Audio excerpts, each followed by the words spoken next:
Hello everyone, my name is Christine Binger. This is my Module 1 video for the AEP800 Utilization of Technology in the Classroom course. A little about myself. I love to read, I like to bake, and I like to travel. I like to every year go somewhere I've never been before. Some of my more recent ones were Spain, Ireland, and Amsterdam. And I also like to spend time with my family, including my fiance, Derek. We will be getting married next summer, so it's very exciting. Professionally, I graduated from Kansas State University in 2013 and then began my teaching career at Junction City High School in Junction City, Kansas, the following fall in August. I've had the opportunity to teach Literacy Lab, English 10, and the Pre-AP Advanced English course for 10th grade there.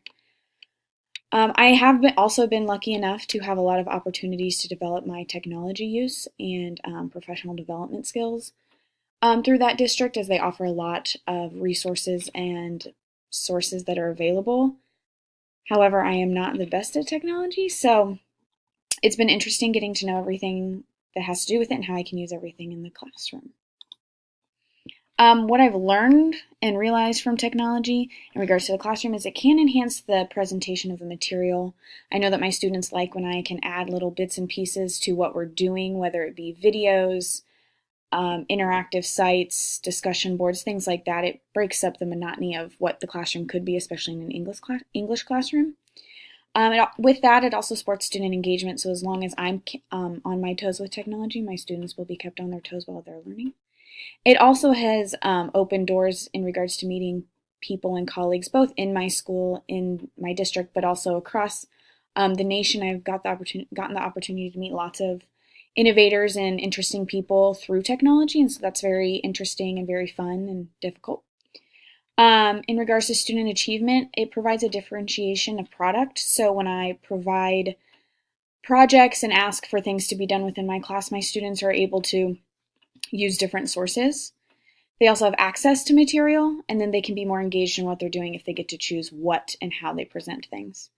And in continuous school improvement, it helps me evolve new ideas with my peers or by myself. It keeps it relevant to students. You always want to stay on top of the latest, I guess you could say, craze, just the same as you would want a doctor to be updated on their procedures. And it helps support the development of curriculum, both because you have resources to teachers that are using technology. You can use technology to reach them, but also it provides new ways to do what might have been the same old thing at one point in time.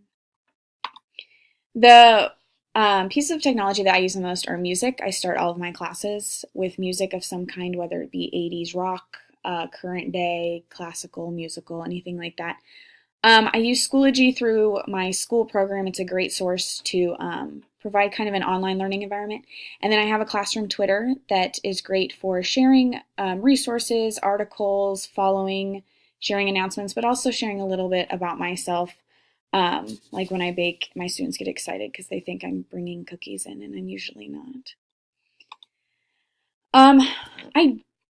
I'm not the best at technology, as I said earlier, so some of the reasons I don't like technology is it's kind of the fear of the unknown. What if this goes bad? What if something doesn't work? What if someone loses something? But also, what if I'm using it wrong?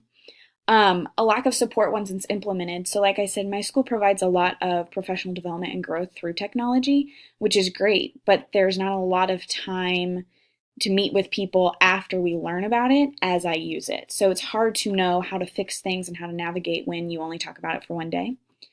With that comes not enough time to play. So as I try new things or I'm exploring something, it's hard to find time to do that for myself and for my students.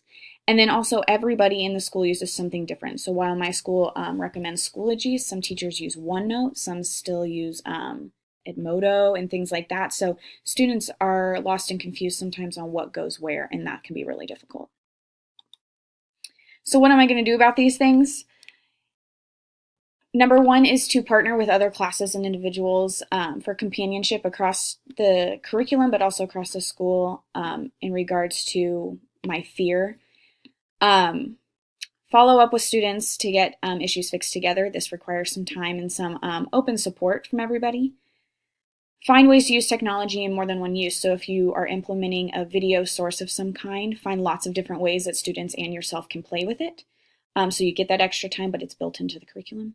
And then everyone, ask everybody across my district to help and support that we use a select few items when it comes to things that every student's going to be using. And what will this cost? A lot of these issues are not cost in the literal sense, in that I need money. They are cost in time, which we all know time is money. So allowing more work time and play time for teachers, but also as a teacher providing that work and play time for my students to try these new things and get new pieces of technology, whether that be implementing Genius Hour or 20% project to just here's a day we're going to see what issues you're having with this material. And that is what this will cost, is time and energy towards focusing on these little things. Thank you everybody for watching. Good luck.